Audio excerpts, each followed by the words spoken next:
This episode is brought to you by Intuit QuickBooks Bill Pay. Growth is the goal, but the paperwork is a trap. If your accounts payable feels like a second job, you're doing it wrong. Enter QuickBooks Bill Pay. Reduce manual data entry, automate your approvals, and track 1099s in one place. No more chasing signatures. No more spreadsheet headaches. Just control over your cash flow and a back office that actually scales. Automate your accounts payable today at quickbooks.com/billpay.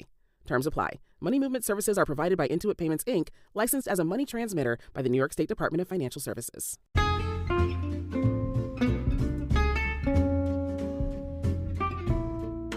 Hello, and welcome to It's a Fandom Thing.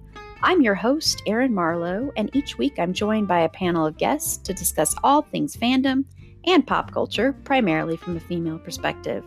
You'll find everything from fanfic to cosplay to Schitt's Creek to Supernatural and everything in between. So put on your favorite piece of fandom merch, set aside that fanfic that you're writing about your OTP, and sit back and enjoy this week's episode.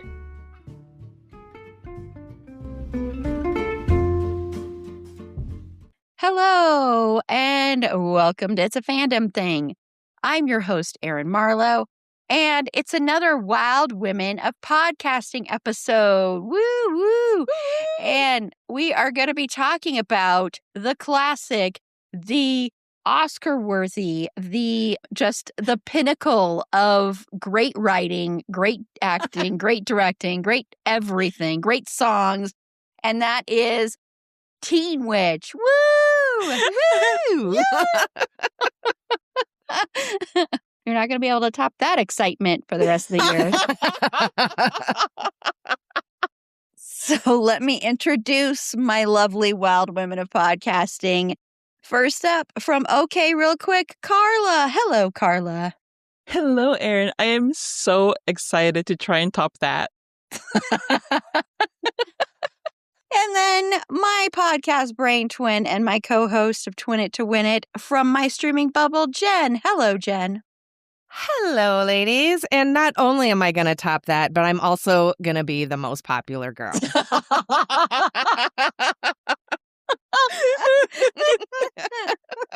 We are going to be spoiling this movie from 1989. And I'm sorry, because you really want to go into it having heard nothing about it before. You don't want to be spoiled about it in the least. The plot twists in this movie, oh my God. Yeah. Oh my God. The turn. So I'm going to give you can watch it right now, by the way, on Roku channel, Tubi, almost the quote unquote free streaming. Well, they are free. But I don't know why I said quote unquote. The allegedly free streaming services. We're probably paying somehow, like with our soul, or just like, there goes another brain wrinkle. Wow, that was heavy.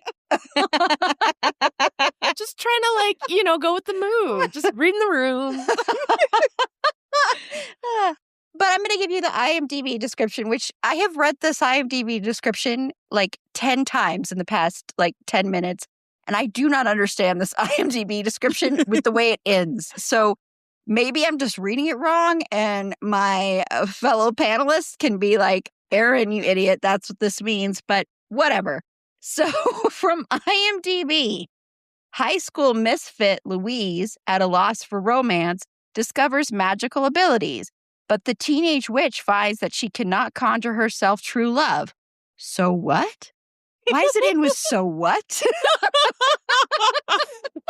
What? I'm confused. Thank you. I'm so not the what only one. now? Did they forget a word? Even if it goes, so what? It still does not make any sense. No. Right. No matter what inflection you put in any of those words, it's nonsense. So yeah. So what? So what? I just figured it out.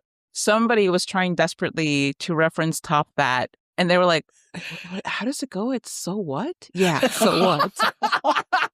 I love that song. So what? It should have been what? Top That. Yes, that's exactly it. I'm going to read it with that now. So, and see if it makes more sense. So, high school misfit Louise, at a loss for romance, discovers magical abilities, but the teenage witch finds that she cannot conjure herself true love. Top that. See how there much better you go. it works? You're welcome, IMDb. We just fixed it for you. We just have, in fact, topped that. Yeah. We have to fix everything, Carla. I mean, God, I know. It's exhausting. So this will be hard to believe, but 2 people wrote this. It took 2 people to write this movie. What? Just because they have names doesn't mean that they're actual people. They might have been just monkeys with keyboards. So it was written by Robin Menken and Vernon Zimmerman, and it was directed by Dorian Walker. Now, I'm just curious if this person, I guess they've done a lot of, well, they haven't done anything since 2014 when they wrote for Legends of the Sky, The Jenny. What? Was a What? TV movie. It was a TV The movie. Jenny? Did they also mean to put top that? Because that also makes no sense. This movie has a 46 on Metacritic, which is kind of surprising to me. I thought it would be lower than that. And a 6 on IMDb. I don't know what the Rotten Tomatoes is, but whatever. Who cares if it's all tomatoes? I like pasta sauce anyway. Yum, yum, marinara. So it stars Robin Lively as Louise Miller, Dan Gauthier, the Tom Cruise wannabe at this time, as Brad Powell. He looks so much better now. I think he's aged very nicely. He was most recently on Days of Our Lives as a short stint as Peter. If you know of Days of Our Lives, if you've watched Days of Our Lives, Peter is the brother of Kristen, who is like, you know, the troublemaker on, of course, the DiMera family. But they were both adopted by the DiMeras. And Peter, spoilers for Days of Our Lives recently, Peter kidnaps the rest of the DiMeras and is threatening to kill them all, except for his sister, Kristen. And spoilers, he ends up dying. But anyway, so he recently played Peter.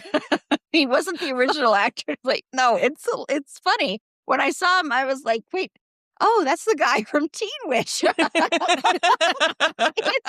I am proud to say that I knew all of those words. I knew DiMeras. I knew kidnapped. I knew Kristen. All of those words together and apart made total sense to me. And I'm not even kidding. Like, I actually know about this. Because of me. Yes. I love it. And then also, and I'm just reading in order here on IMDb, Joshua John Miller as Richie Miller. So he didn't have to, fake his last name in the movie. It's so funny. I thought the same dorky ass thing when I was looking at IMDb. And that's why you're podcast brain twins. Yep. That's hilarious. Karen Kay as Margaret Miller. Dick Sargent as Frank Miller, who I don't know if you were like me and Carla, and I don't know if Jenn was like this, but when you were younger, you may have started your day, or at least spent part of your day, watching Bewitched. Were you like that too, Jenn? I tried my damnedest to wiggle my nose. Yes. I still can't do it. I just look dumb. Let's all try. Looks like I'm trying to get something out of my teeth. Yeah, I can flare my nostrils, but that's about it. Like, I know. I can fly away, maybe. Fly away. That'd be really weird if Carla all of a sudden you started flying. Oh, no, guys. Via nostrils? Via nostrils. You know what? I think that everything is possible. At this point, why the fuck not? If we're going to be talking about a teen witch who can make everybody fall in love with her and copy her wardrobe, I think we can talk about my flaring nostrils taking me maybe across the room at the least. Mandy Ingber as Polly, Zelda Rubinstein as Madame Serena, Noah Blake as Rhett. And I know there are other people. I'm going to stop there because we will never get through the rest of this episode. We'll just be stopping every few seconds. There are so many incredibly famous people. So many A-list stars. I mean, Dick Sargent, come on, you guys. Yeah, exactly. So what I first want to know, Carla, I'm assuming the answer to this first part is yes for both of you. Otherwise, I don't know why. I would think it was kind of weird, like all of a sudden. But did you see this film as a kid, and how does it hold up for you? Yes, I did, Erin. I am so happy to report that I was one of the victims of constant repeats of this movie, because there was a time where you could not turn on, I think it was Disney, and watch it. No matter what time you turn on the TV, it's like, oh, I want to watch a little bit of TV. Let me turn it on, see what's on. Hey, what's this movie? I don't think I'm going to watch it. And then you turn the TV back off and you go do something productive with your life. And then you come back and you're like, maybe now I want to watch TV. And you turn it back on and it's on again. And you're like, oh, yeah, no, I didn't want to watch this in the first place. I'm going to do something else. And then you go do something else and you come back and it's still on. And you're like, you know what? At this point, I'm just going to give in. This is just the fate. And so then you watch it and you're like, oh my God, do I hate it? Do I love it? I am very confused on a profound level. And then you just accept that, you know what, you kind of do love it. And if you're like me, you end up developing crushes on several of the characters. And then that's your life. And then you just, you commit Top That to memory, and that's all she wrote. And listen, I sporadically forget that this movie exists. And then somehow it'll just pop back into my brain. Oh, it's almost always via something that makes me think of that amazing rap. And I thought I was alone for the longest time. I was like, I never hear anybody talking about this. And now everybody's talking about it. And I'm like, oh my gosh, finally, it's not just, I didn't make this up in my fantasies. Like, it really did exist. It does not necessarily hold up. There's a lot about it that you watch it and you're like, oh my God, they really did that, huh? But what does hold up is the whimsy and just the idea that, being a teenager is scary. And if you're not a popular teenager, if you're somebody who is nerdy and who doesn't have a lot of friends and you wish you could be the most popular girl, then this is kind of the movie for you at any age, especially if you have siblings who are younger and annoying and who leave like weird things and who are just odd people. But it really, again, I'm not saying go and watch this because it's a great moral lesson, but I think it is very relatable on a teenage level. And there's never really a point at which all of us universally feel like we're killing it. I don't think any of us, not any of us, but I don't think most of us walk into a room and immediately feel like, oh my gosh, I've got this. I am a competent human being. Sometimes you feel like you could use a little magic to make you more likable or at least blend in more with the people. Yeah, that was a good topping that. So, so Jenn, top that. All right, I'm gonna top that. That's how you need to go. Like every single episode from here on out. Next person, the next panelist is not going to be like, yeah, it's not going to be Jenn, your thoughts. It's going to be Jenn, top that. From here on out. Yes. From here on out. Other people are going to be like, what is going on with you, Erin? Only the cool and elite will understand. Yes. So I actually didn't see this until my 30s. I'm just kidding. Wouldn't that have been something? I was ready to fall off my chair. No, I fucking loved this movie so much. Like, I used to wish I was Louise and I found some magical amulet that made me a witch and that I had some little Zelda Rubinstein to help me like navigate that horny little fucking thing. Good Lord. Just help me navigate my witchiness and all. But yeah, I loved this movie, watched it all the time. Unlike Carla, when it was on, I was like, yes, please and thank you once again.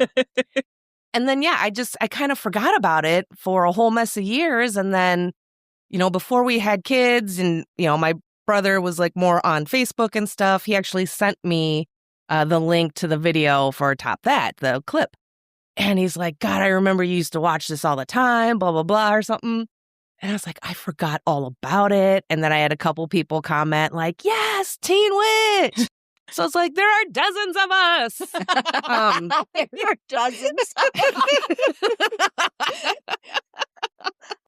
But, one of the nice things about the internet is how it has brought all of us teen witches together to see how many people do remember the movie, hold some love for it, or just love to share that scene. So I think that's wonderful. We've got our own little coven of grown-ass teen witches. We're perimenopausal witches now. Well, now we just really need the extra magic just to cool down the room a little bit. Oh, shit, right? Oh, my gosh. This movie, yeah, it didn't age well, but I'm sorry. You're never going to get me to hate this movie. It's too much nostalgia and I love it too much. So, but I acknowledge the more problematic parts of it. And that's it. That's all I'm going to do. So I did see this as a kid. My teacher in junior high was obsessed with this movie. I am not even kidding. She was so obsessed with this movie. So she showed this movie to us more than once, more than twice, more than 3 times. And I can't for the life of me figure out why, although she ended up being kind of a bad person. She ended up dating one of her students later when he was in high school. So icky. Dating, quote unquote. I don't, not really dating. Yeah. But anyway, she was obsessed with it. So we saw it a lot in junior high. And that was on VHS. So I actually don't have the experience of seeing it on Disney, really. I have it more in that experience. And I actually, I really liked this movie, but there was a part of me that was kind of annoyed with how obsessed our teacher was with this movie. But I still loved it because, well, I was a dorky kid and I love love stories. And as a kid, I really loved love stories, like this kind of love story. And being someone who always felt like the outcast and everything, it was nice to watch something where someone who's like the outcast gets the Tom Cruise wannabe guy. Because let's face it, that's what he is. He's a Tom Cruise wannabe. That's what he looks like. It's like they're like, well, we can't get Tom Cruise to do this movie. So. Can you imagine? Oh my God. So we'll get Dan, who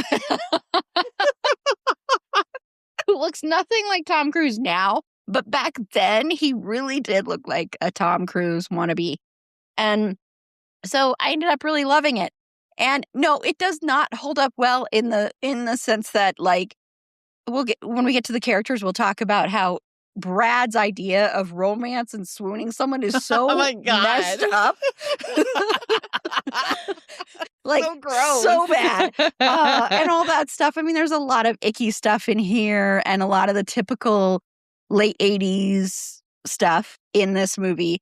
But I don't really, frankly, care at all when it comes to this. This is one of those that's like so bad, it's fun, and I love it. Mm-hmm. And I could watch it over and over again and not get tired of it.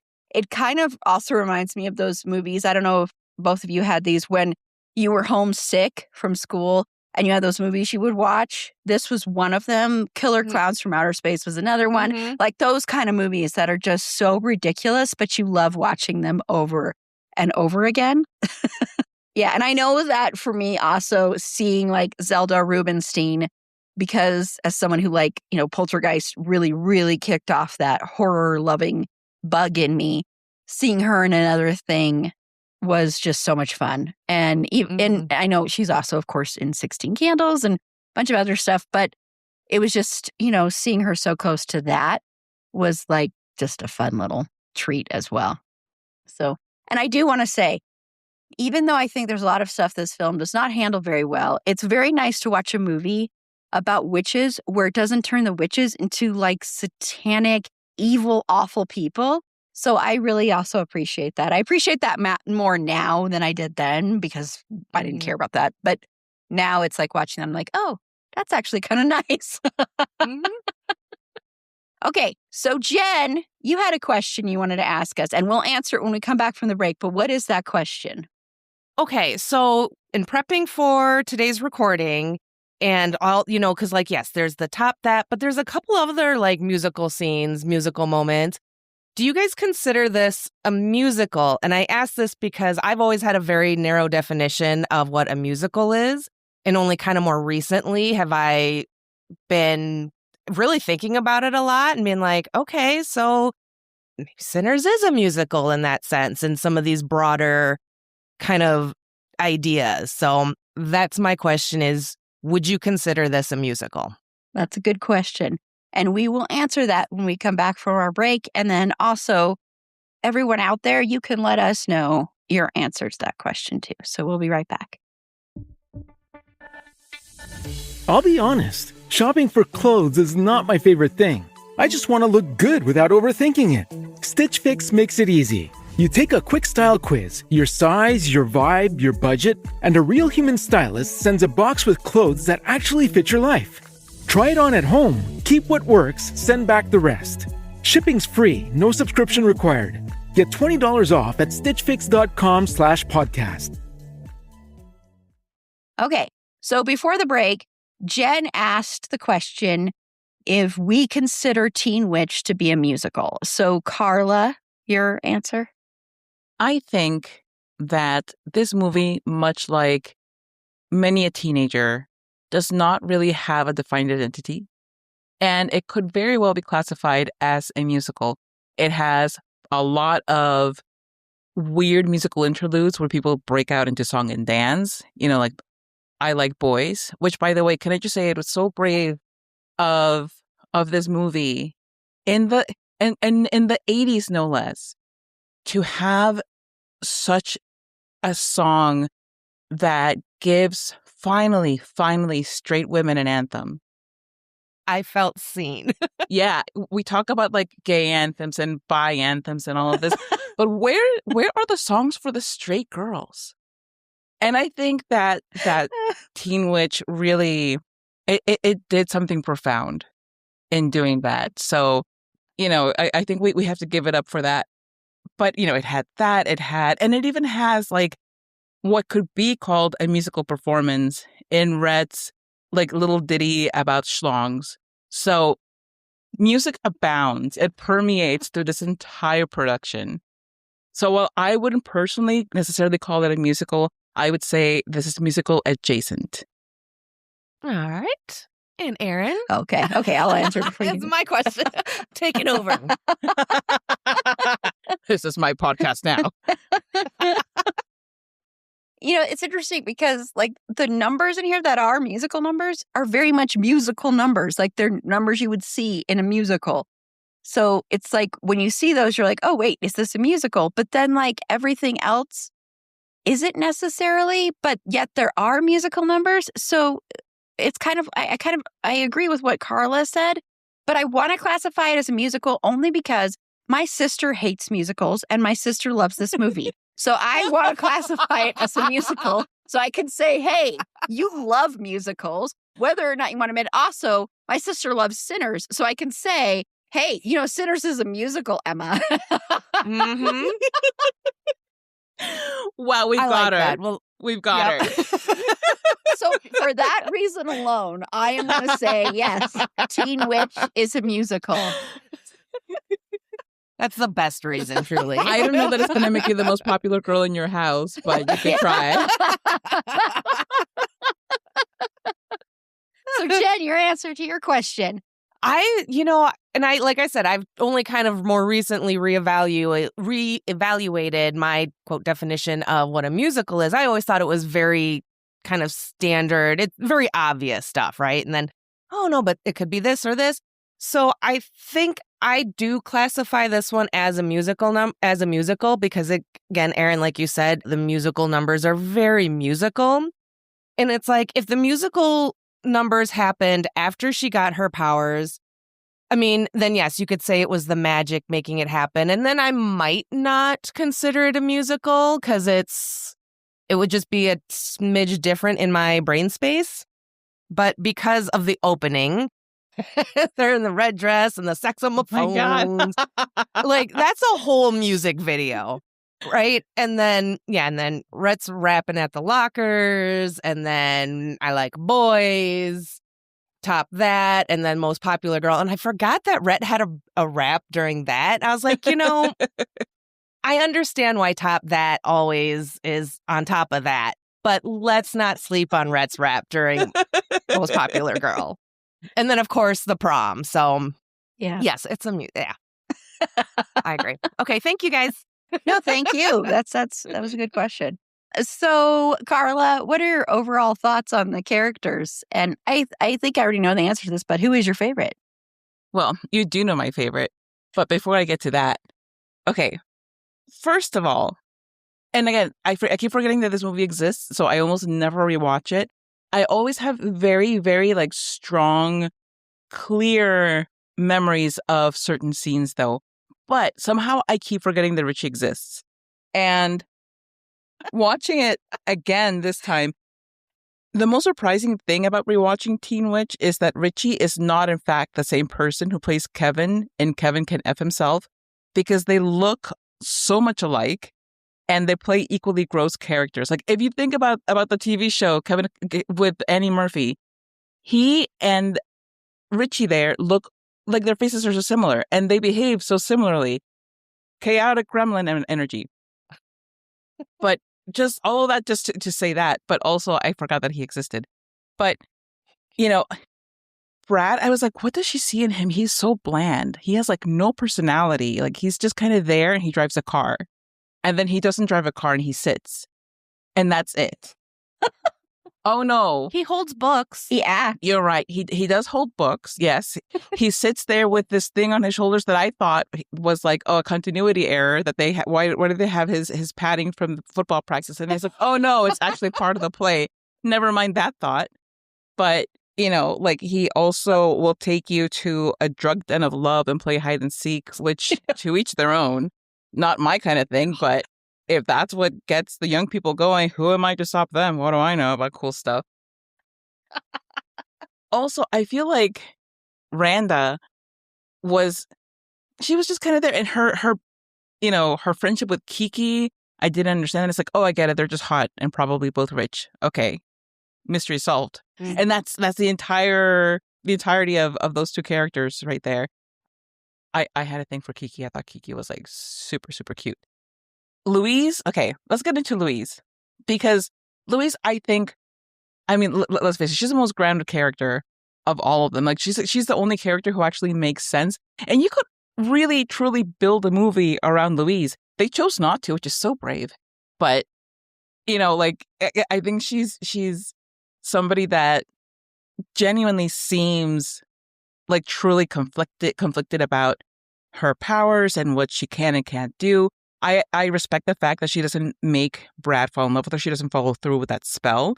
Although it makes sense to me that she would want people to like her. And so that, to me, it's like not awful. I don't think it's awful that she, kind of bewitched everybody into following her around and, whatever. To me, that just makes a lot of sense. And it's also very believable that, she doesn't necessarily treat Polly badly, but she doesn't neglect her friendship with her. And that, again, in context, makes sense. And let's talk about Polly, because I love Polly so much. I love Polly. I love her friendship with Louise.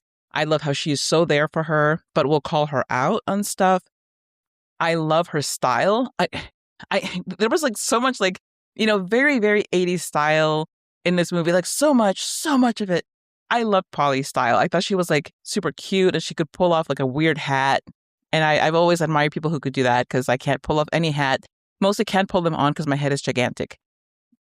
And the star of the show, the real person we're here to talk about, is Rhett. I love Rhett. He is my absolute favorite. He is freaking adorable. Again, the little rap about in health class about the schlong or whatever. When the teacher is like sarcastically like, thank you, Rhett. He looks so sincere and so genuine saying, you're welcome. Like his little face when he said that, I was like, oh my God, you are adorable. He's just precious. And I know he's like kind of like weird, but he's also like really cool and just like incredibly attractive. And I was so into him. most of the reason that I watched that movie, most of the reason that I was so into that rap was because of him and me being like, wow, that is a man. Mind you, I was like 12 or 13. That was not a very refined definition at that point. But I can't believe you guys are laughing at this like incredibly vulnerable revelation that I'm like just laying out for you. Oh my God. Carla has gone full Polly. She's just sitting there going, Rhett is so funky. Polly was right. And I don't know what anybody else is talking about. I don't care either because Polly and Rhett could get it. Okay, as far as I was concerned, little 1989 me was like, yeah, okay. I see it. I see the vision. Yeah, Kiki. But Polly and Rhett. That is a man. I could talk about like more, profound things. That's just as profound as it's going to get with this movie, though. Well, yeah. I mean, I thought that was really good. I was like, wow, she really got deep. I mean, sure, you're correct, but like, huh. I'm not wrong about Red, is all I'll say. Like, sorry. So, Jenn, top that. Oh, man. All right. Okay. So, favorite character obviously is the saxophone because it's the 80s. There was so much fucking saxophone through all of this. Everything was saxophone. Saxophone this, saxophone that. Sheena or whoever the pop star, Yes. when she runs off stage to give Louise the jacket, like her saxophone player goes up and takes it from stage. And people are still like gaga over the whole thing. They're like, oh my God, that sax guy's coming up. Yay. In reality, no. I mean, he's no Lost Boy sax guy, so, there are standards. Let's see. I did really like, in rewatching this especially, I did really like Madame Serena. She was just kind of a hoot. She cracked me up. Like I said, she's just like this horny little thing, and she just wants to make some money. She wants to go see the world again because however long she's been alive. But I always just loved Madame Serena because, again, I thought like you needed a Madame Serena or you needed like a magical bookstore in the craft to find these things to become witches. So I was always on the lookout for my Madame Serena. Doesn't exist. That's okay. I'll have to say the brother Richie always kind of drove me a little nuts, but still kind of cracked me up. Like when he's a dog and she throws him into the bathtub and he yells, he's fighting her and he screams pervert at her. The creepiest part is when he's serving her the breakfast because like, what is that voice that he's doing? I don't know, but for some reason, I always thought that was maybe him doing like a Pee Wee Herman-esque character. Like when Pee Wee Herman shows up in the movie. Oh, God, it's so hard to explain. But when Pee Wee plays like a bellboy in the movie about him getting his bike back in Pee Wee's Big Adventure, there was just something about that look, that bellboy look. I know they dubbed his voice in for that scene within the movie. But aside from that, that's always... because maybe there was something just a wee bit uncomfortable about it. I took the liberty of ironing your homework. The way he says that. What a goober. Randa's cousin, David? What the fuck is wrong with that guy? And I remember being a kid and watching it, and he's like, you want to go smoke some grass? I remember thinking like, dude, you're a nerd. Nerds don't do drugs. Completely forgetting Booger from... Revenge of the Nerds existed. But I always thought that was super weird and how like aggressive he was because I'm going, I'm like 9, 10 thinking that's not how nerds are supposed to act. You're supposed to be more like Louise. So David always kind of gave me the icks and I'm glad that she just poofed him gone and he fucked off. And then we never heard about him again.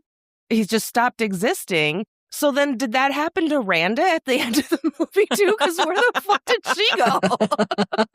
She fucked off in oblivion too. That's super weird. Anyway, and then Randa's other friend who barely speaks, I always really liked her because she was in Can't Buy Me Love. Yeah. And the teacher's a dick. Fuck Yeah. that guy. It's okay. He got to be in a car wash, which would have killed him. But, you know. But he enjoyed it. I loved when he puts his arms I up know. and he sticks his butt. And he tips. He's like, Yeah. tips. Oh, no, this is for the wax. Yeah, so the Brad thing is so, watching it now, like the fact that they set up the fact that he takes her to this abandoned, rundown place where you know there's like nails in the floor, there's just like glass everywhere, so not safe, and takes her there to like seduce her, and it's presented in this way with also free with porn music. Mm-hmm. It's presented like it's so romantic.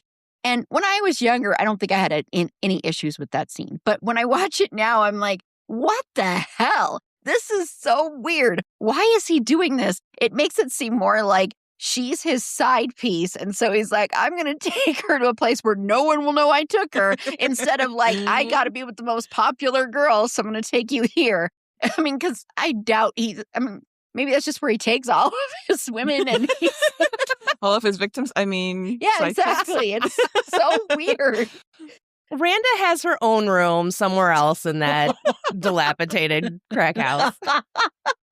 It's just so bizarre to me. It's just like he's supposed to be so cool, and you get the feeling like maybe he has money or he comes from money, and so it just felt so like out of place.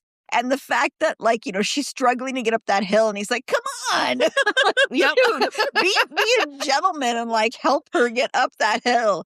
She's wearing those massive heels and she's this little girl. Like, give her a hand. Yeah, it's so bizarre. So when I was younger, I loved that character, though, because I didn't have any taste. So so I loved him. Now I'm like, no. Nuh-uh. Although he can dance better than Louise can. He definitely can dance better than she can. But that's about it that he does well. And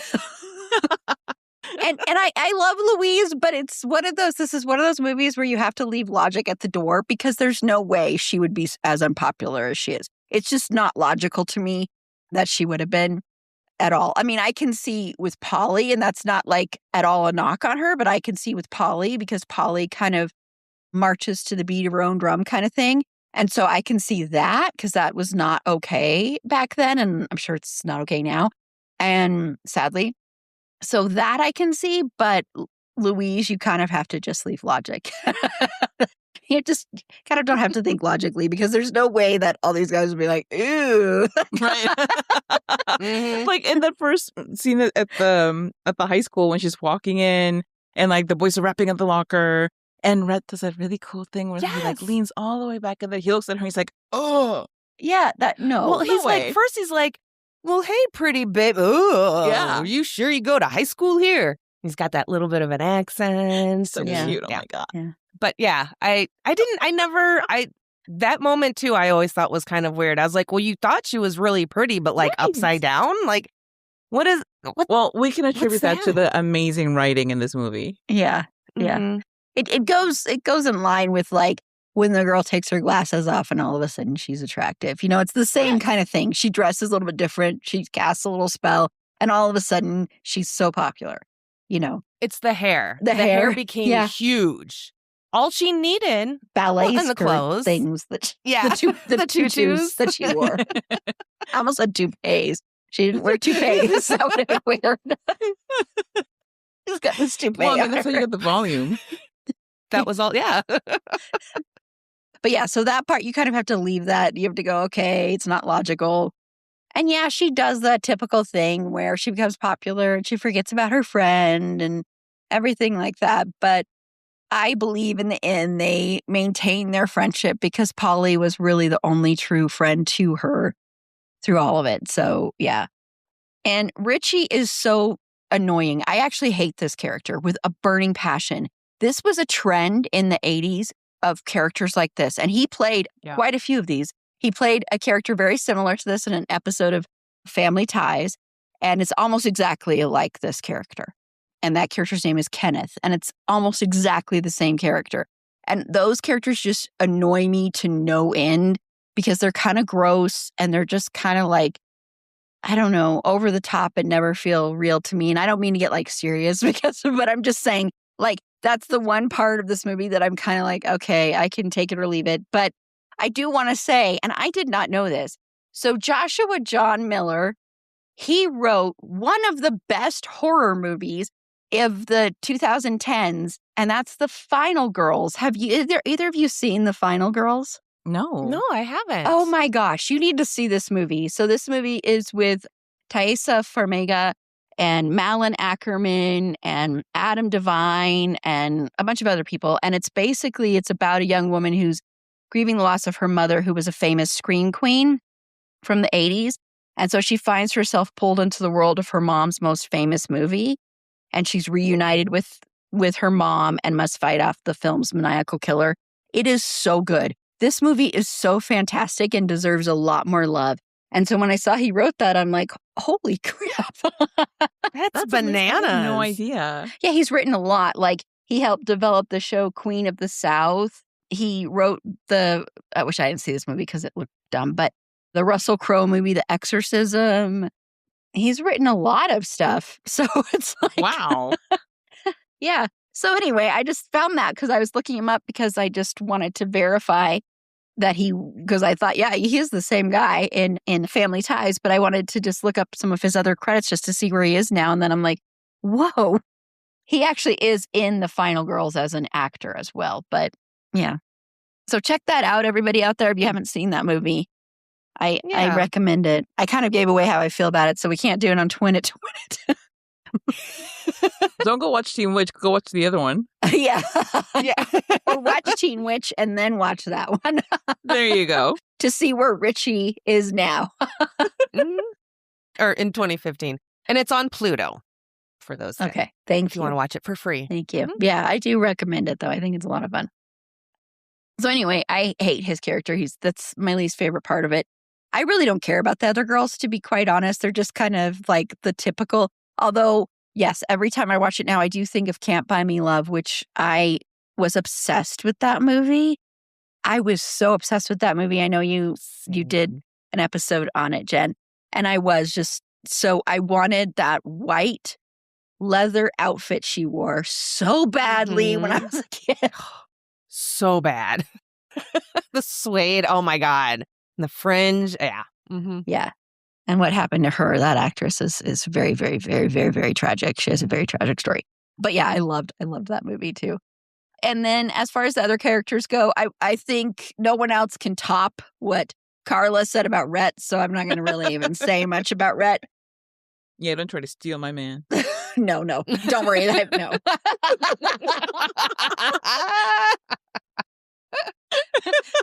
But it does track. It's like, it makes perfect sense. Oh, God. It does. It would have been very weird if you said Brad was the guy I liked. That wouldn't have tracked for you. That would have all. been more shocking. Yeah. Yeah. The parents are just kind of like, duh parents, like kind of just there. Mhm. The mom did not like Louise. Oh, see, I didn't get that, but I guess I can see that. Yeah, I didn't. She definitely had more scenes with her dad. Like, the dad seemed to care, Yeah. except for at the very end when the mom says something about like how Richie cleaned up and everything. And she's talking to the dad and she's like, do you think he's on drugs? And he's like drinking his coffee. He's like, we up? What? So he doesn't pay attention when she's talking about Richie, but he is there for Louise and showing embarrassing mom pictures to make her feel better and all of that. She's a daddy's girl. Yeah. I just never got the feeling that the mom didn't like her, so that's interesting. Well, I mean, between like that like really crappy birthday cake and then that outfit that she put together for her. That's just a mom thing, though. To me, that's just a mom being like so out of touch. I am fully reaching here, but I don't care. No, I didn't even think of like that. It just seemed like this time around, I was like, she doesn't really share a lot of scenes like with her mom. She seems to have more scenes with her dad, and her dad comes up and brings like the cookies and milk and apple and everything when they're trying to do their studying. And I think the mom came in, but then left. Who knows? Who cares? But it's funny, Carla, because I kind of got that same impression this time around. I was like, I don't think she likes her. It's never there for her.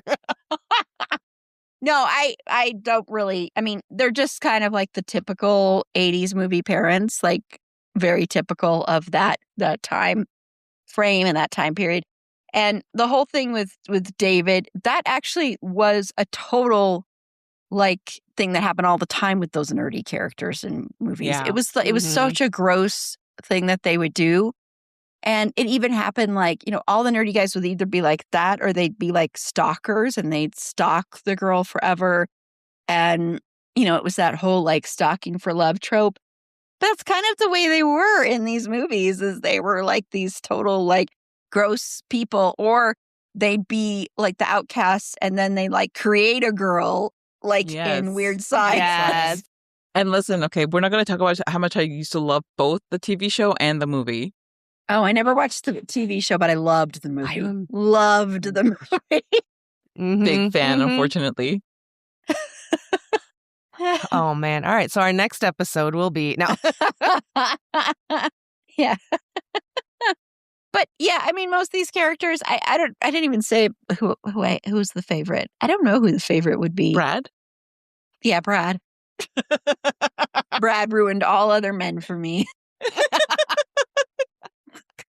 The sunflowers around the dilapidated house, because those were really pretty. Yeah, I would not be able to breathe.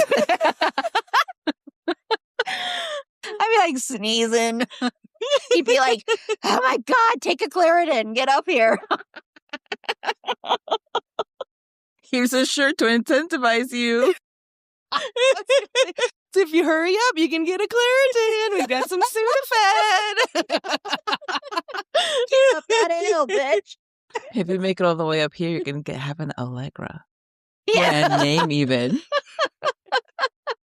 Time release. You get up there and it's a bottle of Allegra in the sun instead of Brad, because that was kind of a sexy shot with him posing all in the window. Yes. But yeah, instead of Brad looking all sexy, just a bottle of Allegra.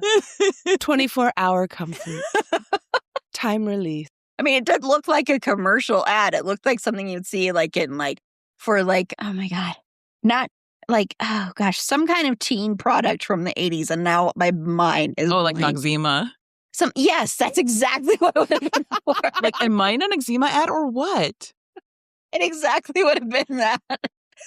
By the way, that was a direct quote from Clueless, in case you were wondering. But it would have been for that ad. You're right. It would have been something like that. Or Claricel or whatever it was. Yes. Whatever that Oh, was. yes. LA Locks. Although I will say, it does remind me a lot, especially that first scene in the whole movie, reminds me a lot of that Nestle commercial for Nestle White. That oh yeah, with like that really like song, the really cool song that I used to love and I used to sing all the time. Yeah, and yes, TL, yes, yeah. Jane. See, it was romantic. I'm telling you. Yeah, but I actually really like Louise. But I guess my favorite, I don't know. I'll say Madame Serena just for fun. That horny lady. That horny lady. She has a terrible taste, though. Because I'm sorry that. Yeah, he was not handsome. No. But why should she care if all he does is ribbit? I mean, I know. Just use him for other things. It's probably better that you don't have to hear him talk. Oh, right? No shit. He's going to tell you about his interests. You can be like, ribbit, honey. Yeah, awesome. She develops a kink for frogs. I'm sorry. For dope. Frogs and flies. Okay, well, is there anything else you want to add, Carla, about what makes this movie a so bad it's good movie? I actually do, believe it or not. For one thing, it's like a very long, weird music video, and I appreciate that aesthetically. It's like a very glossy training video feeling to it, and then also like a PSA, and then also like it's like an ad for some kind of medicine that's going to cure a condition that's going to allow you to play tennis again, and just live your life fully. Because like especially when Louise and Polly are riding their bikes toward that fateful moment in that street where they're about to rap. And they have tennis rackets in the baskets. And you're like, you've never mentioned tennis in this movie a single time. So why are we doing this? But sure. It gives the really glossy, hot young thing treatment to Brad that movies at the time typically gave to female actresses. And, like, I don't know, progressiveness, I guess. It just, they don't really like objectify the women the same way that they objectify Brad, which was weird. And still, this is still like supposedly a teen boy, so it's still super weird. But I'm like, yay? I don't know. But, there's also, it has like some like weird, funny moments. Like in that health class when the teacher is like explaining to them, like, you need to wear a condom all the time. And the kids are acting as if they've never heard the word condom in their lives. They're like, condom. Condom. Condom. I'm like, did she just like put them in a trance? Like, is she a former teen witch, now just witch? How did this play out? And nobody told me. And then lastly, one of the things that I kind of appreciate about this movie is that, Madame Serena, super horny, but she gave Louise like a maternal shoulder to cry on. And that was something that, like, because she has her dad. And I'm joking about the mom being like disconnected, but yeah, like she has like no real moments with her mom, but she has those maternal moments with Madame Serena, which I thought was like kind of cute. And that's about it. As Madame Serena picks her pocket. No, they did. I agree. But like that moment when they first meet and she's like, but I'm broke. And she's like, yeah. It was so funny. Like, oh, I guess it doesn't matter now. Like, whatever, call your mom. I don't care anymore. I don't care like the accent fades away. She's like, oh, Yeah. why am I wasting my amazing accent on you? The amazing accent. Yeah. So Jenn. Oh, well, let's see. What makes this movie so bad it's good? Well, first of all, Rhett Cavaletti? He really is just like a hoot throughout this. So I would have to say just his character existing and him and his little posse. His posse being two of the whitest fucking guys I've ever fucking seen them my whole life. And trying to rap and dance. And I remember being a kid and I remember just watching it and being like, but they're white. I don't think they can do that. I don't think they're supposed to do that. I didn't understand. I mean, no, they weren't, but it's fine. They had high tops and like LA Gears or whatever. As much as I'm not big into musicals, the musical numbers in this movie, I do enjoy. God fucking help me. So those random musical moments in this movie that isn't actually a musical, but is technically a musical is kind of odd, but it's about witches, so whatever. And she just knows how to like make a voodoo doll and stuff. So that's appropriating, Louise. Come on now. I'm sure it was in the book, but anyway. And then, okay, so a popular spell is more difficult than a love spell. Okay. And it uses all of Madame Serena's powers, what she had left, because she was going to use it for a mink coat. So she gives it to Louise. And the way Louise sits there and squeals through the whole thing has always kind of driven me a little nuts, because she's like, yay, it's baking soda and vinegar, honey. Calm down. It's a fucking science fair volcano. But then at the end, when Louise throws the necklace and Madame Serena picks it up, does that mean Madame Serena has her magic back / Louise's magic? Is it like Final Destination where she gets, like instead of the rest of that person's lives, she can have the rest of her magic? Yeah, that was the plan all along. That was the plan. I fucking knew it. That sneaky little witch. Yeah, that's pretty much it. I think we've hit on everything else that I had jotted down. So, but yeah. Yeah, I just think it's one of those that was never I think, like, if you were to look at it, should have never, ever, ever become the cult classic that it is on paper. But I think it works for that because it is so bad, but you end up enjoying it anyway, despite itself. Like, it's just kind of like one of those where you're like, you just have to embrace the fact that this movie actually got made and this movie actually got completed and they actually were able to edit and put together something that is a movie and exists. Very technically it is. So they were able to do that. They completed it against all odds. They got this movie out there and it made nothing at the box office and it became a cult hit. And I actually really appreciate stuff like that. I love really, really bad movies. Usually it's horror movies that I love that are so bad. But this one fits with that in the fact that it's kind of like, although I think this one's a tad bit better written and acted, it's kind of like Just One of the Guys. Have you both seen Just One of the Guys? Oh, yes. Yep. I've seen that movie an embarrassing number of times.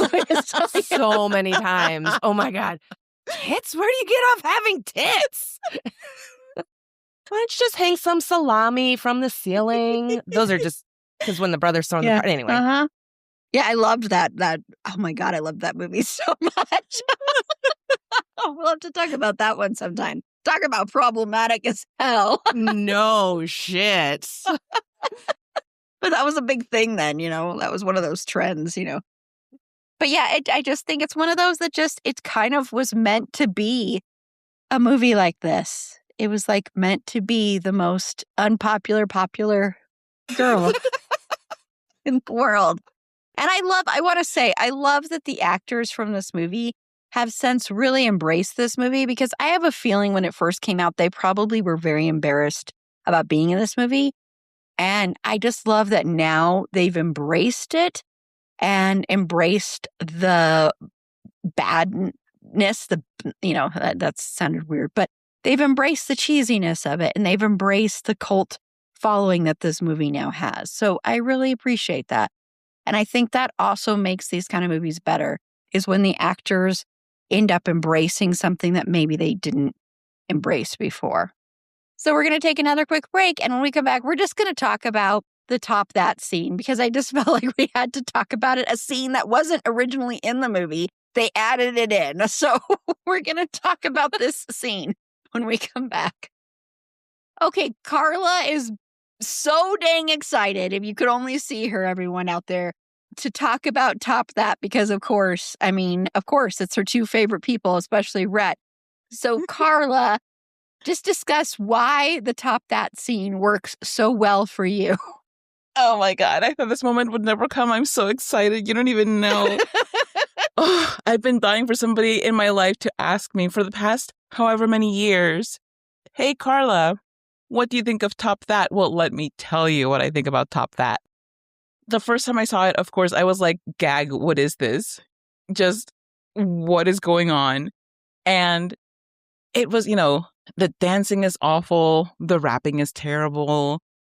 But what I love so much about it is that they really go for it. They really commit. So if you're just kind of watching it, you're just kind of thinking, should I be impressed? Sincerely, I'm very confused. But I just kind of fall into it and you're like, okay, yeah. And then it becomes very catchy. From the first time that I listened to it, it was like, okay, this is just really catchy. So then the next time that I was like, oh, I hope they'll play it again. Of course, they're going to play it again. It's been on loop for the past 3 months. What am I thinking? And I would just listen to that part over and over again. It never occurred to me to record it or anything on the VCR. I was never oh, let me run to the VCR and hit record. No, for some reason, I was let it exist in the ether and it'll come to me when it comes to me. And it didn't really need to because it was committed to memory from a very young age. So every now and then I'll just it'll just come to the surface of my mind and I'll be like, Top That, Top That.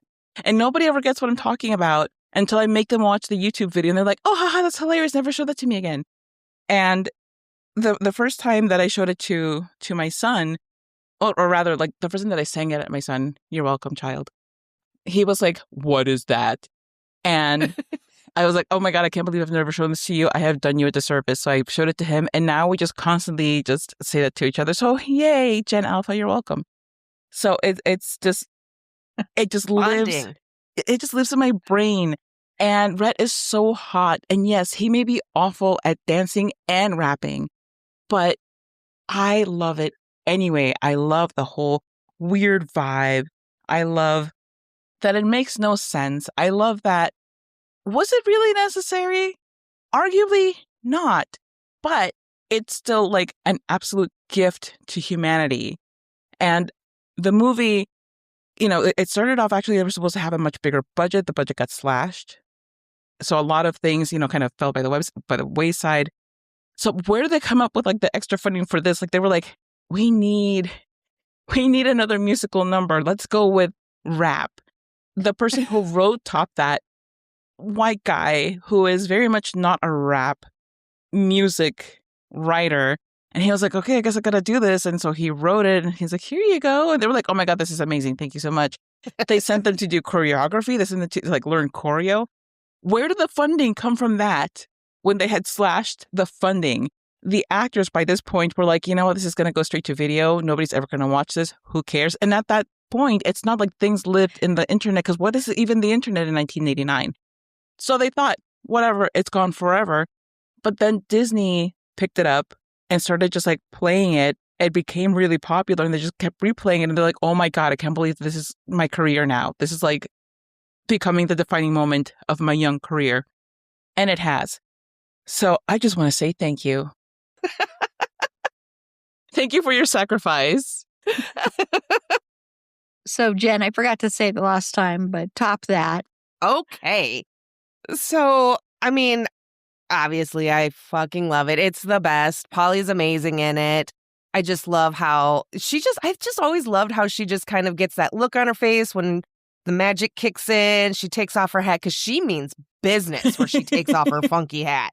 And then her hair is just going and bopping. And I love it. Like, truly unleashed Polly.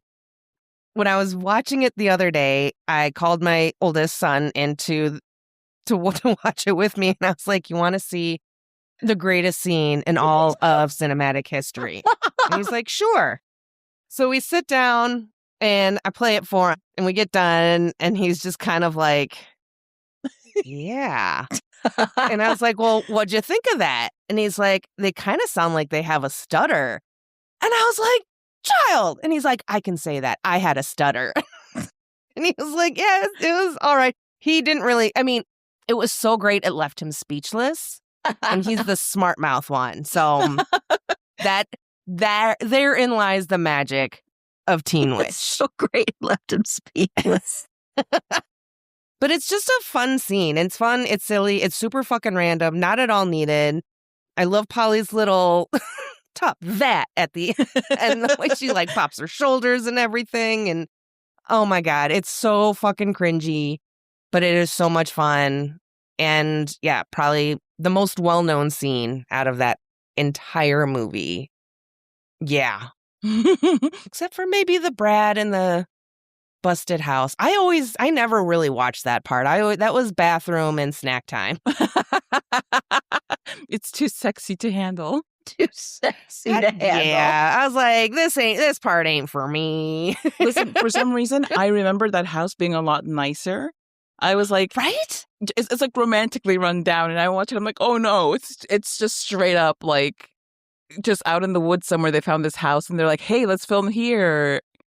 And nobody got a tetanus booster. Yeah, it's right? so weird. Why would you take your shoes off? And I know. I know. God. I know. It's like did you ever watch Mystic Pizza? Not really. I've seen like bits and I'm sorry pieces. to disappoint you, Erin. Oh my God. This is so disappointing. Oh my God. Anyway, because there's a scene in Mystic Pizza with Julia Roberts' character where it's almost identical to this scene in a lot of respects, but it's in a really fancy, nice house. So it's like, so you can kind of get those. So I get those scenes before seeing it mixed up in my head. And then you watch it and you're like, no, that's not the same at all because that one's actually like really like romantic. And this one is like, Scary. We're gonna have to get something afterwards. We're gonna get so sick. So yeah, Either a tetanus shot or an exorcism. I'm just disappointed that you both have not seen Mystic Pizza. That is highly disappointing to me. Wow. You're welcome. Wow. We did it, Carla. Yay. Man, that's one I've seen like an embarrassing number of times, by the way. Hi, Christian. See, I was prepared for this. I knew this was happening. So, What did you know? You can't possibly have known what I am here for tonight. yeah. But I do. hello, Hi, Erin. Christian. Hello, Jen. It is lovely to see you Hello, both. Christian. And I know Lovely this to must see be an unusual thing for me to be in about the movie Teen Witch. However, I have something I must say. For the first time in a long time, I've not been called in for a role I desperately want. And I've thought about it. I've come to a conclusion. This is exactly what they want. They want to see someone hungry for a chance. Someone humble, much like John, Richie, Tico, and David were back in 1983. And I guess Alec John Such, too, whatever. So you want young? You want hip? You want humble? Well, I can give you one of the three. Wow. And what could be more humbling than what I'm about to do now? So not hip. I shall not comment on that. That's for you to decide. Prepare for a wardrobe change. Just one moment, please. Ah, yes, there we go. Are you ready for my next self-tape? Yes. All Yes. right. Here we go. We're losing a little bit of the outfit. Sorry, just want to let you know. Oh, Yeah, sorry. There There we you go. There you go. I wanted to see the There you go. entire thing. I could be your Bon Jovi. If you closed your eyes, you'd never even know it. I got what you want. And if you want to act with me, you should give me a shot. Top that. Top that. And to show that I'm versatile, I thought maybe I should do perhaps something extra. So here's a second wardrobe change. God. And here's the second part of my self-tape. Supersonic, he's iconic, much respected, you're directed. You could never really go and top that. Don't you waste this head and face. You know I'm ready to embrace this role with so much passion. No one else could top that, so stop that. And stop that. You could try and turn your blue. In the end, it's you, me, and you. Stop that. Stop that. Wow, Christian. If that doesn't get you a part in the Bon Jovi movie, nothing will. Here's hoping. I've been waiting by the phone forever, and it's much easier now to wait by the phone. I know, ha ha ha, the phone's always in your hand, I get it. But I do desperately want to be in that movie. I will be anything. If you want, the reason that I did that second part was because if you want me to play a bartender in 80s, long hair and, androgynous clothing, I could do that as well. I can be Grip. I could be a roadie. I could be Dorothea or Heather Locklear if you want. I will literally be anybody that you want in this movie. I believe in you, Christian. Thank you. Thank you. All right, everybody. Thank you so much. It's been an honor and a pleasure. Thank you, Ta-ta. See you Surfer. in May. Thanks for Ta-ta. stopping by. That was amazing, Christian. I'm glad to know you're a fan of this movie. I'm not, but, needs must. Oh. Oh, I'm not. What a snob. Jeez. Opinions of him has changed. No. He has no room to talk. He was in Newsies. Right? Like, honestly. Selling those papes. I like Newsies. Oh, sorry, Jen. Yeah, I know most people do. Carla and I think it's because Carla and I watched it as adults. I really think that's part of the reason. I think so. Yeah. But same, Yeah. if we had watched Teen Witch as adult and adults only, would we be here, gushing about it? I think not. No. See? No. Yep. Probably still about the top that scene, but nothing else. Yeah. So I have nothing else to add because I can't top anything that has happened today. So thank you, Christian, for stopping by. I will make sure that gets into the right hand. Yes, please immediately clip that and send it to the appropriate people. Oh, man. If he gets any kind of part in that movie, It will be through We're going to have to do a manifesting big it. thing. that will be amazing. So Thank you both for joining me to talk about this movie, but it is time to play 6 Degrees of Finn Whitrock. Now, I am assuming, Finn, that you love this movie as much as we do. I am assuming you rehearsed these scenes. Maybe you even used some of these in your auditions for movies later on. You just know he did all of the Brad dialogue somewhere. That's how he got his role in American Horror Story. Well, I mean, he straight up copied Red's hairstyle, so. Finn's hair is so much better than that. I am horrified. I can't believe it just said it to my face. But it is time to play 6 Degrees of Mr. Finn Whitrock. And so, Carla, did you play? And if you did you use Rhett to connect him? Or Of course I did. Of course I used Noah Blake. Oh my God, what a question. Oh my gosh, you're so funny, Erin. Anyway, Noah Blake was in Mystery Men with Michael Bay, who was in Bad Boys for Life with Gisette Valentine, who was in Origin with Finn Whitrock. Yay. Very, very good. Very good. Thank you. So, Jen, who did you use, Brad? No tetanus boy for me. I went with Rhett as well, Noah Blake. Whoa. Uh-huh. So as we know, he was in Mystery Men, but Tom Waits was also in Mystery Men. And he was also in The Book of Eli with this fella named Michael Gambon. Some guy who is in Judy with Finn Whitrock. See? He made an impact. All of us. Or most of us, at least. So I was going to use Robin Lively, but then I decided after remembering that Brad ended up being in soaps and a couple of soaps, not just Days of Our Lives. He was also in One Life to Live for quite a few years playing Kevin Buchanan. But so that just means I can use that connection because a lot of actors go from one soap to another and they leave, and then other actors have to come in and play their character, and then they lose all their spark. I am talking about you, Billy Flynn.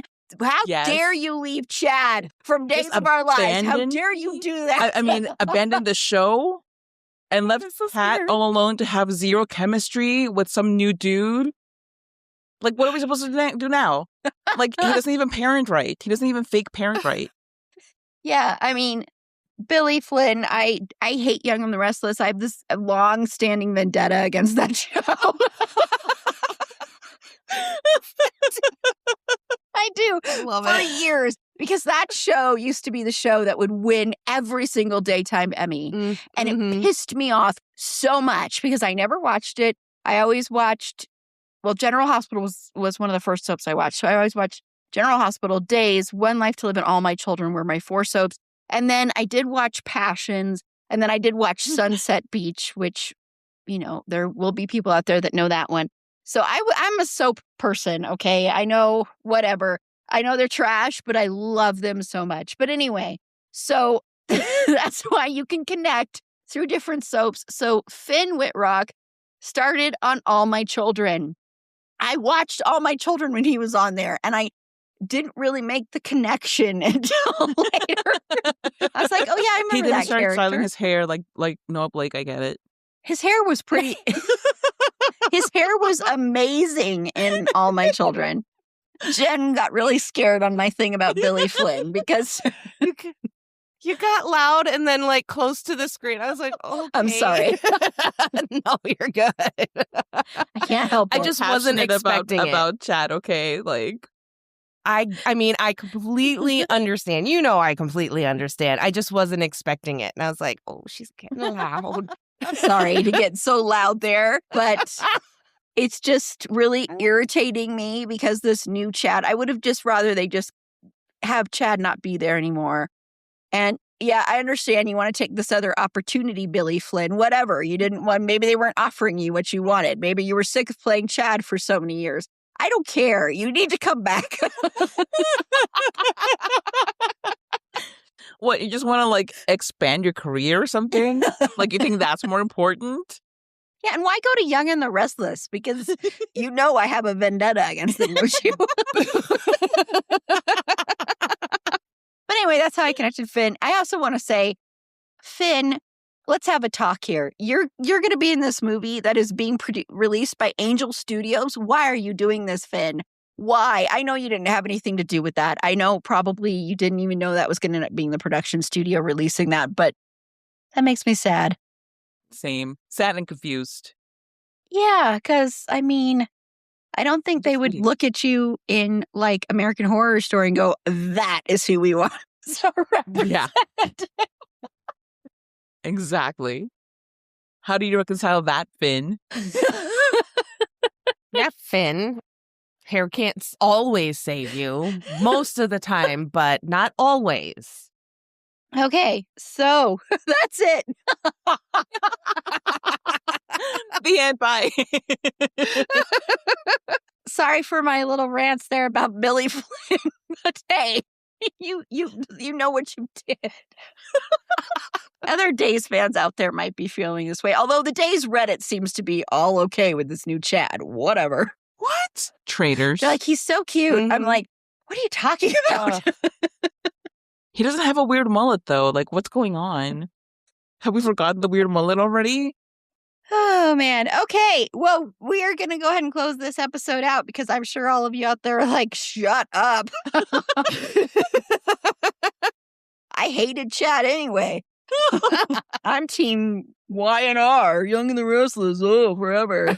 So we're going to close out. And Carla Carla. Hey, Carla.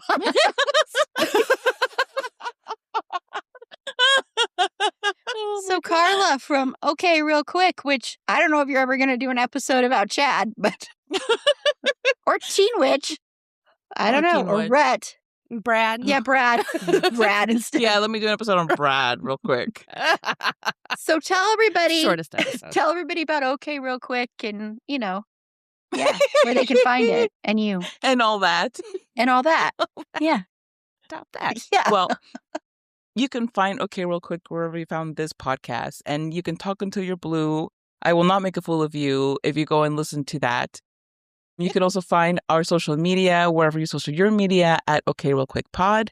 And you can find me and my art and my musings at my website, Temis, and that's CarlaTemis.com. I do not yet have any top that content. However, give me a few years, maybe I'll work something out.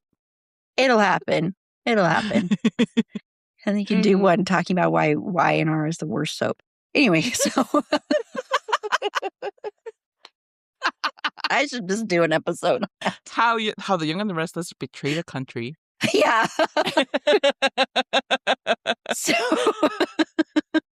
So Jenn, from my streaming bubble and my co-host of Twin It to Win It, tell everybody about that.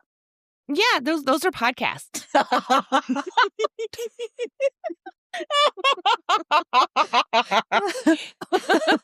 Yeah, Twin It to Win It. Erin and I both co-host that, and we try and guess how the other feels about different horror movies. That's our monthly one.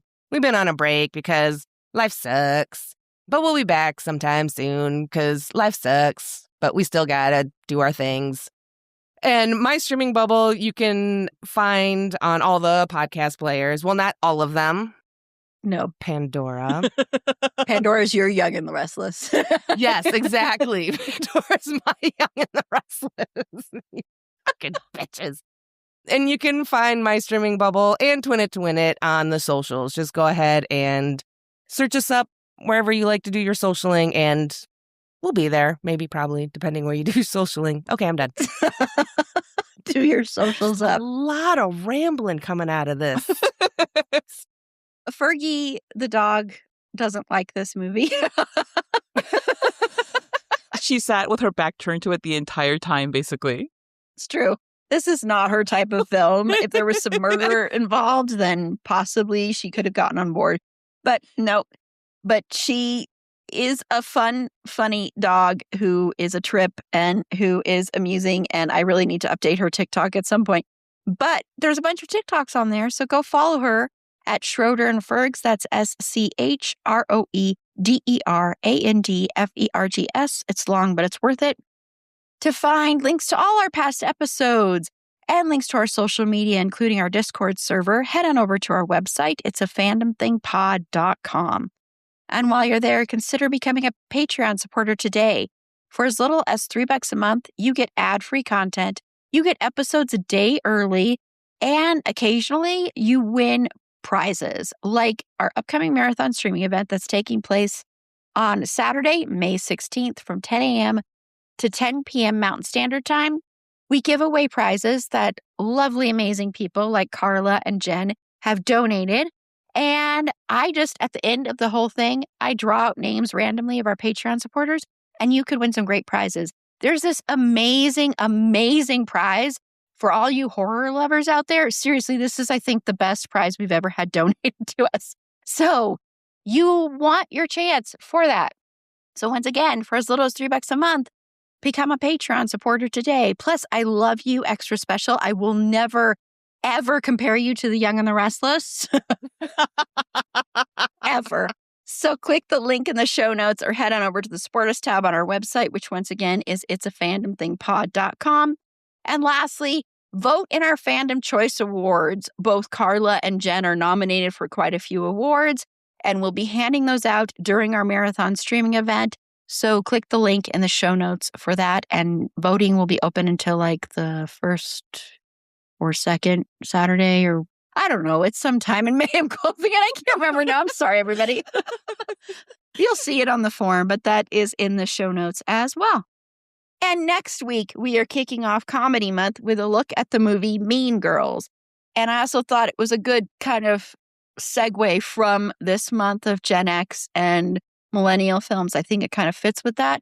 We are also talking about Don't Tell Mom the Babysitter's Dead the week after that. And I think that fits perfectly, frankly.